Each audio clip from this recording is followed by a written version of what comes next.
Hey folks, here. Let's get part 2 of what I'm talking about earlier's video now. I'm gonna post here. I'll be posting the other one first, but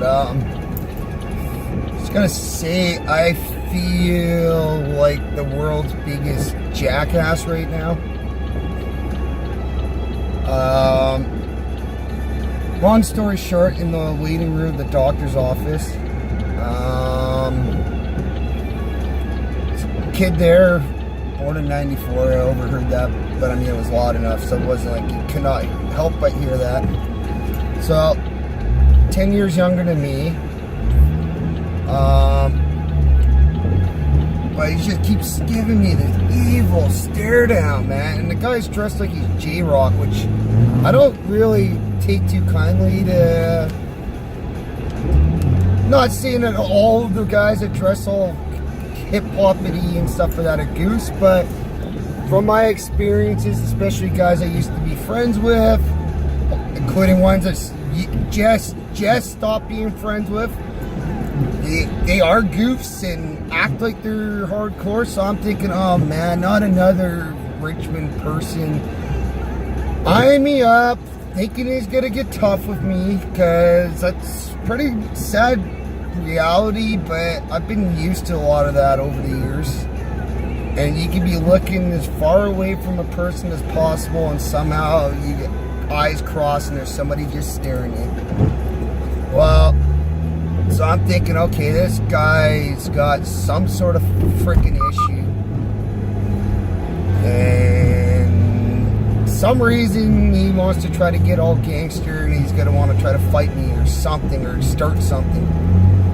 But then you see that the guy is with like an adult. I mean, the guy's, he's 94, it's 10 years younger, he's 23, but he's with an adult. So and then I kind of start thinking, and then the adult kind of pushes to the chat. Then I kind of start realizing, oh man, guy is obviously, I'm not thinking that at the time. I'm thinking he's just some Richmond guy ready to go. But obviously the guy suffers from a mental illness. And I'm guessing most likely schizophrenia, because he was talking to himself, and then he points, he had to get up, starts pacing. I've had to deal with a lot of different people with different mental illnesses over the years, doing mall security and stuff, believe it or not, but there's been quite a few incidents I've had, like pretty bad incidents before, where sadly a person with mental illness had an incident. And I'm not a person that wants to hate on people with mental illnesses. Hell, if not everybody, but quite a few people have a slight case of a mental illness or not. But, oh, that's great. This guy's riding all over the white line. Make sure to get around him. But anyhow, so I start cluing in, oh man, this guy's like, poor kid's got schizophrenia. But at the same time, you could see he's pacing back and forth, man. And I'm not saying, I'm like, again, I'm not gonna go and pound his head in, especially when it's not his fault. But that being said, I had to be more well and prepared, and just because he was just kept locking his eyes on me. I don't know if he thought he recognized me from somewhere or something. I don't know. But his eyes were deadlocked on me. I kept trying to, like, every time I was trying to kind of like turn her, boom, his eyes were there. So unless he maybe has part like gangster side of him, and he thinks I'm just some punk trying to eye him up, that I don't know either. But it just, I feel absolutely terrible, horrible, that I'm thinking this guy, like, I feel horrible that it's instantly, I'm thinking it's just some Richmond goof that's gonna try to fight me. Especially when I'm in a doctor's office, I should kind of put 2 and 2 together sometimes and think, okay, it's good reasons why a lot of people are at a doctor's office, not just because they're sick. There's a lot more reasons for people being at a doctor's office and being sick.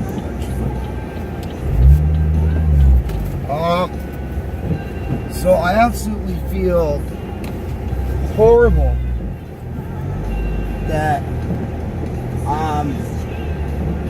being a dickhead in a lot of ways to have these feelings and stuff like that.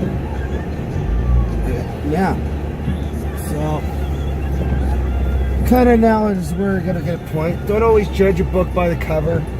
I mean, some of the people I know with the most money are some of the poorest dressers ever. Hell, I'm probably not far example. Oh, I'm not rich by any means, but I make more than the average Canadian. But yeah, just that fact that I'm worried this kid, not thinking that this kid might have a mental illness. I'm right away just assuming that this guy's got a problem. Yeah, I guess I gotta live and learn again, especially I was trained these kind of things, sensitivity things, insecurity. But again, it's been a long time since I've done security work.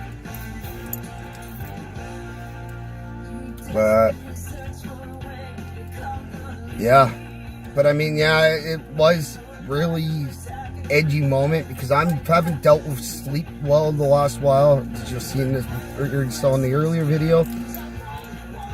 I've had cold sweats soaking my pillows and stuff. So, and I have pretty much had to be up by 4:30 for work.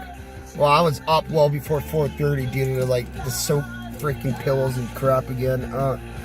Actually, it wasn't last night with soaked pillows, but I was still sweating, but not as bad. So, but I really just felt, like I said, I feel that I even had to feel like I got defense mode, especially somebody with a mental illness, but sometimes you have to be careful. And like I said, if the guy did come and attack me out of nowhere, had some real psychotic episode, I wouldn't be looking to go and break his jaw or anything like that. Not like a typical Richmond person, to be honest. But I mean, I would have to defend myself. I'm not going to be a human punching bag. I don't care who it is, Rewind. Stop. what it is. I'm just not going to, especially I've had way too many headshots in my life. I really can't afford any more headshots or concussions. I really can't. That's a good reason why I quit snowboarding. Was because of knocking myself silly 10 years ago. And that's after many other concussions. But that time it's like, no, done. Even though I just bought a brand new snowboard.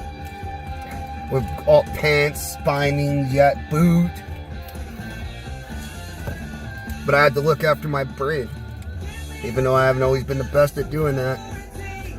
But, so that's where I kind of have to get on guard, because even sometimes just a slight flick to my head, whether I just walk by, I hit my head on the car door or something, it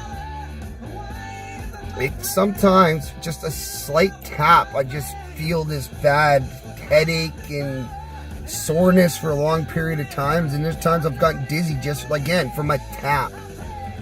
So that's where I always kind of got to be on guard and protect myself, because I just don't need any more headshots. And actually, when I got in that car accident, I damn lucky that I was wearing a hat, because I knew it just kind of, the bag bent around the front of my hat, just the way my hat went down. But I felt it. Like, my head wasn't right. Like, I know, I mean, I'm an idiot for not getting diagnosed, but that's for a lot of other issues why that didn't happen, which I'm not going to get into. And it is stupid. I know it's going to sound stupid and stuff for that. Well, and ironically enough, I ended up at the hospital anyways a few days later, but that's a completely separate issue. That was my guts. But, okay, best way to put it, if the head injury would have got related to the car accident,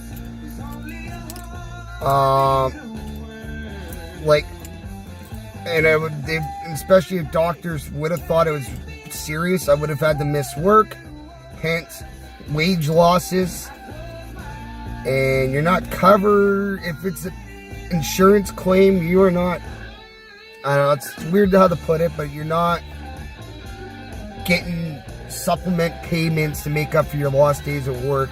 You will get a check eventually, but I can't afford I couldn't and can't afford to play waiting games on something that could take many months. Some people have taken years. So, yeah, I know that's stupid, but at the same time, I'm stupid for neglecting some things, but at the same time, that was a situation I was put in.